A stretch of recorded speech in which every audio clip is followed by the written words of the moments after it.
Hey guys, and welcome back to the IronCrown workshop. In today's video, we're excited to share a unique medieval living history event that Connor and I were both able to participate in and film right here in Queensland, Australia.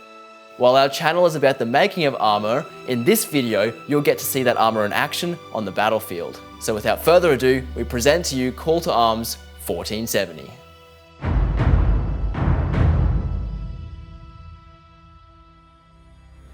Call to Arms represents a very unique opportunity.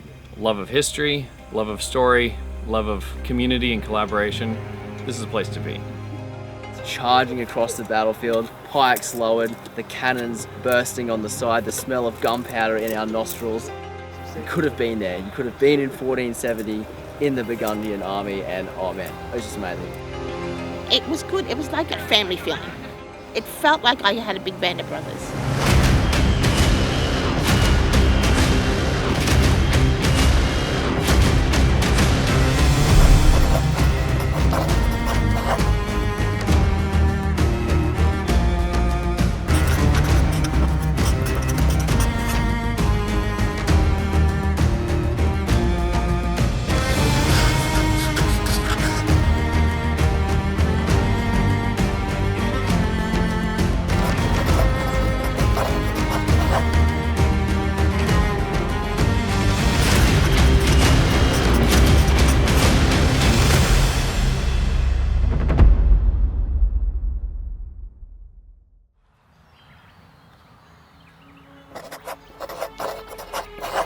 Call to Arms attempts to emulate an Italian mercenary company that is seeking a contract with Charles the Bold, who in 1471 was ramping up his hiring of foreign mercenaries as he was attempting to carve out the Burgundian kingdom from the powers that be in Europe.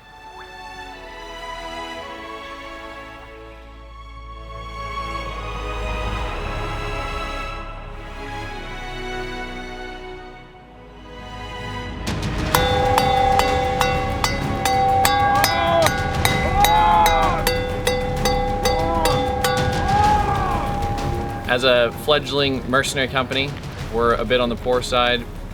We are seeking soldiers of fortune and criminals, exiles, anybody who wants to come and make a name for themselves.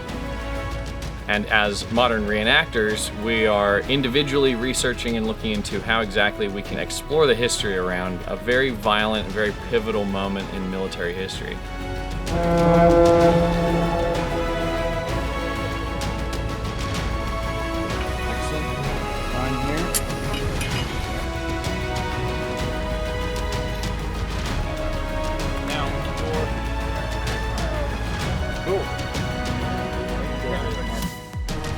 Here we are at Call to Arms. We're getting ready to sign up for the event.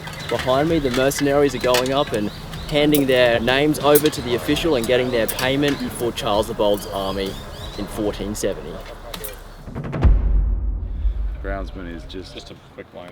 part of camp duty to resource gathering. That's all right. Keep the fire going. I have my charge of duties. I'm signed up as a man-at-arms in the company of Charles the Bold. This should be fun. So we had to essentially sign the contract, sign up to what role we'll be playing in the Burgundian lance. I've selected man-at-arms and pikeman myself.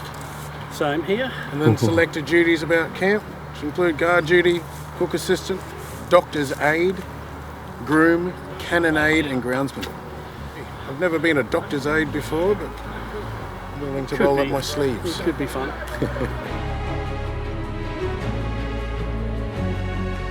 I'm playing a lower ranked soldier, so my aim for the day is just to follow orders, do what I'm told, do some marching, help out around the kitchen where needed, generally be available to people.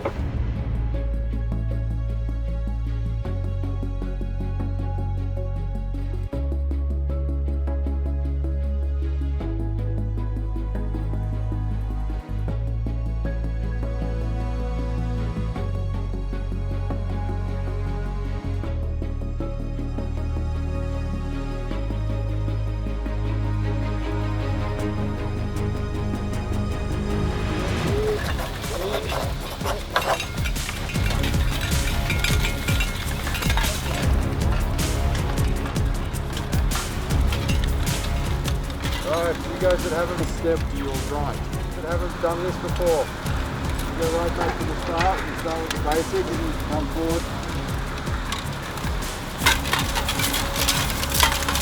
And charge your arms. Port your arms. Ground your arms. Now to hold. Hold. To the right, face.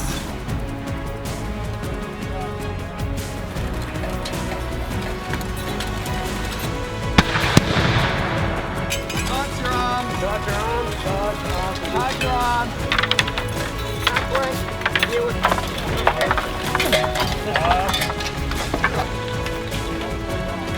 Round your arms.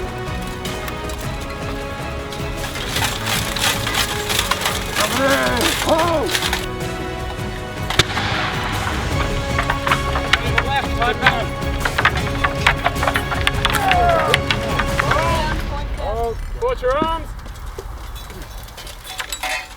Shoulder out.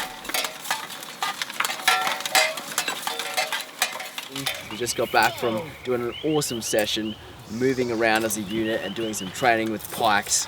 Man, I'm sore, everything is aching, but this is what's special about Call to Arms is that there's not really any events that I know of that are quite like this one, at least in the 15th century, where you get to experience and be immersed in the world. So many people here that have put a lot of effort and time into getting every detail inspired by history, whether it's the armour or the clothing or the food or the sights and the smells, all of it is just as it was. And so you can just plant yourself in the front of a line with a pike in your hand and hearing the cannons go off, and smelling the smell of gunpowder, and it's almost the same as being there. It's almost like being right in that world and being taken back in time. Coming into this fist.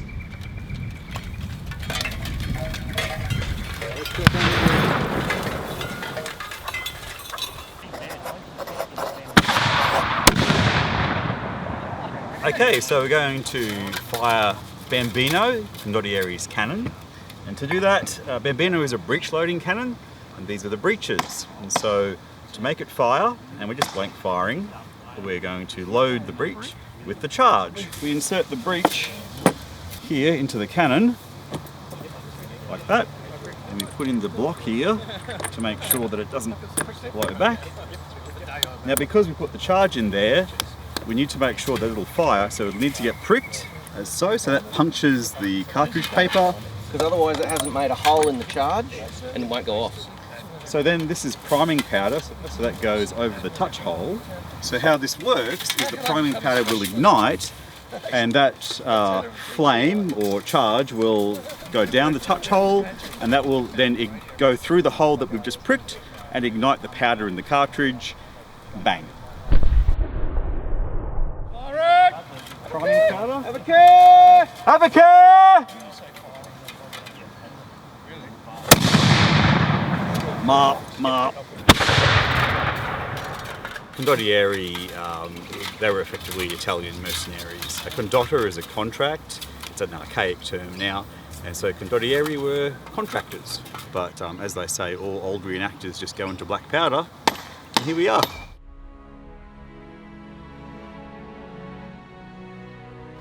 When you're amongst a group of people that are all taking what you're doing as seriously as you are, and every sense, whether it's the sight, the taste, the sound, in that moment you just get overwhelmed by such a sense of adrenaline and excitement, and I don't think you'd see it anywhere else in the world.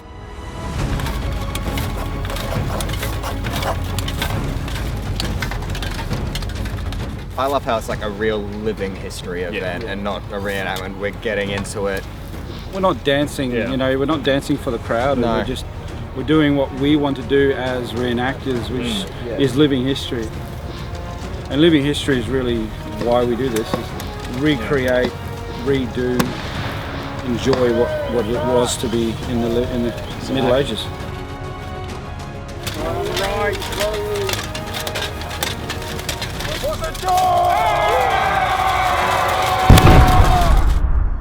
just got back from doing a awesome mass formation charge as a unit, and with cannons on the side, breathing in the smoke. How did you guys find it? I love the double It was sheet. amazing. All the armour and everyone clinking, the charge running together. Using halberds. Using halberds. Yeah, trying to make sure you didn't hit your friend in front of you. Especially the back row. Yeah. When I was in the back row, I don't want to stab my friend. It was pretty exciting. I think a bit of a rush. These are a lot heavier than the pikes. Even though they're way shorter, the pikes are way longer, but these are really heavy. And if you drop it down and hit them on the shoulder, that might be not pretty bad, I think. Yeah. I can't even imagine how hard it would have been back then, just pummeling these all day. All of these day-to-day aspects which you'd have to do on campaign, we've been doing on the weekend. It's not a matter of pretending to play a different time period. It's a matter of living life as you need to in the way that they would. Living history. Living history. It feels real. It's awesome, and it's just great to be a part of it. Kind of answers that question if you've ever wondered what would it be like to be a soldier or on the battlefield in the medieval ages, in the 15th century. This is what it's like. Everywhere you look, there's an element of life going on that's being recreated as it was, and it comes to that climax when you're holding a weapon just like some other dude would have, probably at the same age as us young fellas here on the battlefield. Nick, you're still swinging an axe amongst us. So yeah, I would have been taken from this world a long time ago.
To the right, face! Forward, march!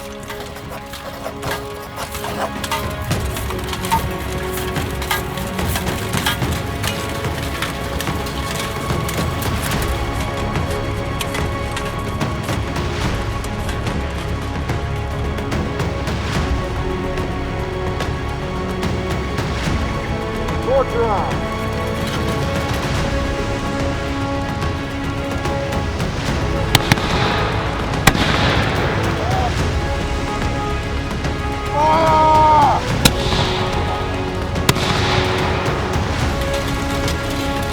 Enemy cavalry!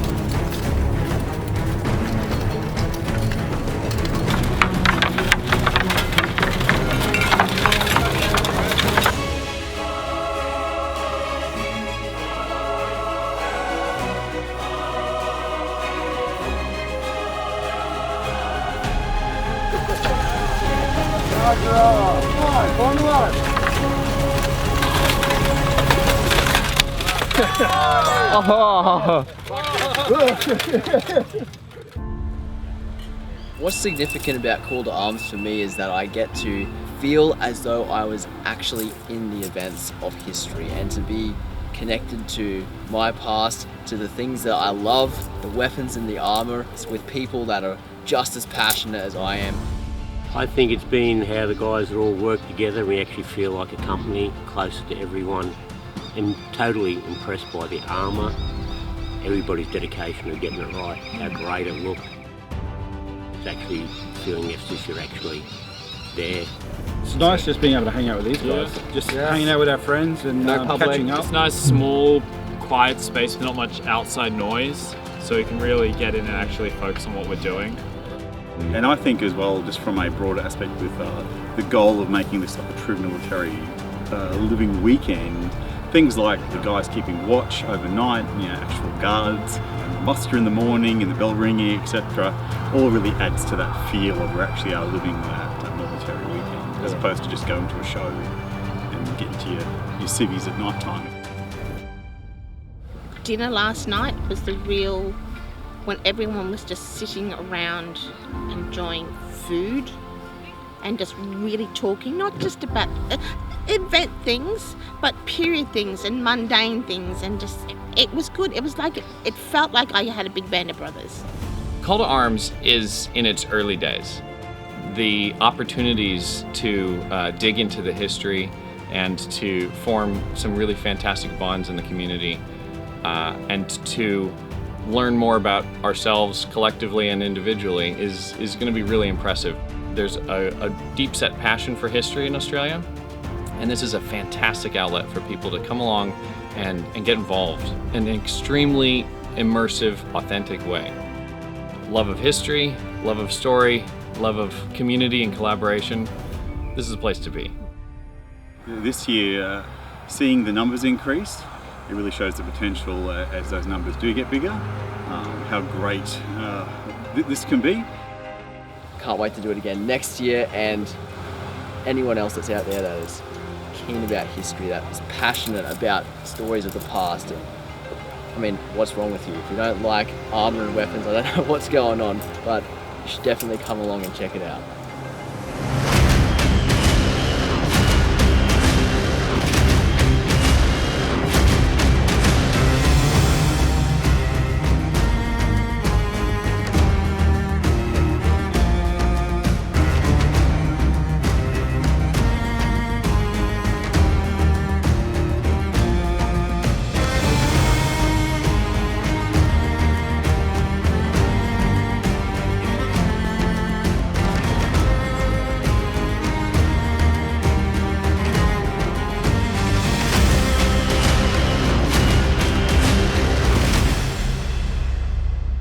So yesterday afternoon, we've been privy to some information that potentially a French raiding party has been nearby. So with utmost importance, Meister Jared has set watches last night in teams of 2 on the off chance that perhaps it was taken as an opportunity just to by the fire and drink one's mead. We set up tests for some of the guards. Brother Wolfram was the first to do so. Had a big white cloak on. Sean knew I was coming. He stand there with his halberd, watched me make my way up into the moonlight, and then I just disappeared. At which point I pointed out to the fellow 3 guards sitting by the fire that it would be very embarrassing that if Adrian was able to make it back to the fire while double guards were on, and we just let it happen. So fortunately the guards leapt into action, took their position and waited. You could tell he was up to no good because he was away a long time. Took a long time to walk quietly. I ended up, when I first came in on the right hand side of the camp, just about to cross the open ground when I heard a snap in the forest. I thought it was a possum. Next thing, Sean comes running around the corner with a halberd. Yeah, hold, who goes there? So he caught me, and then I kind of let me go, and I started working my way around again to sneak in the other way. As I'm walking past another tent, I just see this big black silhouette figure just standing there watching me. Not saying anything. Hello? Keep just quietly moving, and he just keeps watching me. I see you guys coming around the other side of the forest, so I switch directions, start coming back, thinking I fooled you, and you've both split up and surrounded me. Pincered you. Pincered me at spear point. Oh, yep, you got me. The guards aren't there to pay that. So what's the lesson from this? Don't wear bells. Nor white cloaks. Guard duty is serious. Take it serious, kids.